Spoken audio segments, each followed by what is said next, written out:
Hello students, wishing you all a very happy Dashera, and today on this day we are going to discuss The Devil and Miss Preem by Paulo Coelho.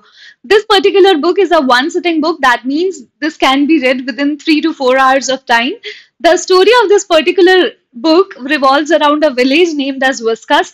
In this particular village called Viscos, nothing new happens. The life there of the villagers is very monotonous, and that's why whenever something new happens, everybody starts getting interested into it. Everybody knows each other. It's an ideal village that should be portrayed. But the interesting part is that the book basically revolves around this one question, that is, are human beings inherently evil or not if given the suitable temptation? So basically, this question that if let's say you and I, someone out there might be given the suitable temptation, will we be doing something evil or not? So what is the basic nature that we have is the question.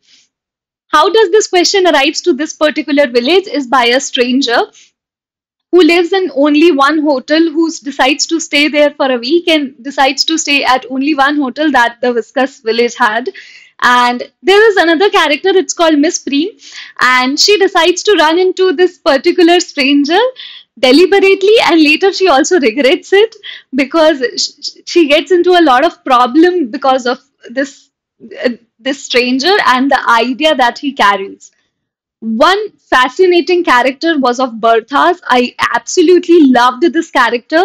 She is a very old lady and she is a widow. Now, she has been very upset for a very long time.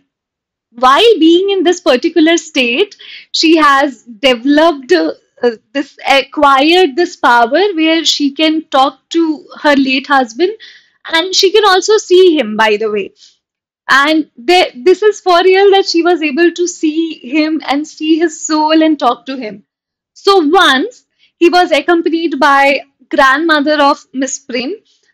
Bertha, being the woman or just being a woman, she actually felt jealous, and she also started thinking that this soul, my husband, my late husband's soul, is having too much fun now. Maybe he's enjoying this other woman's company.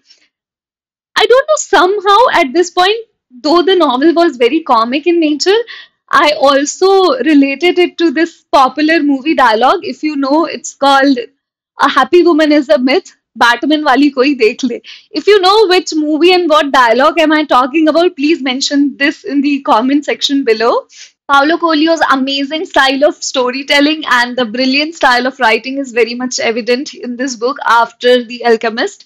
And in this particular book, he actually explains a concept in which he says that we are always accompanied by an angel on our right side and a devil on the left side.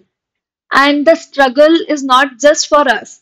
We always think that it is on to us that whom we are choosing.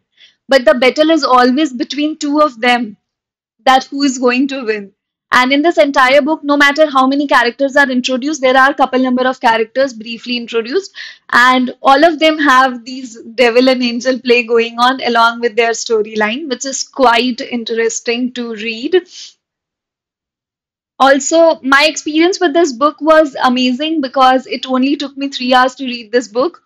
There was always this temptation inside me that I wanted to know what is the end of the book and who actually dies in the last part, or maybe nobody dies, or do they even get what they wanted, all these villagers. So, all of this was very interesting.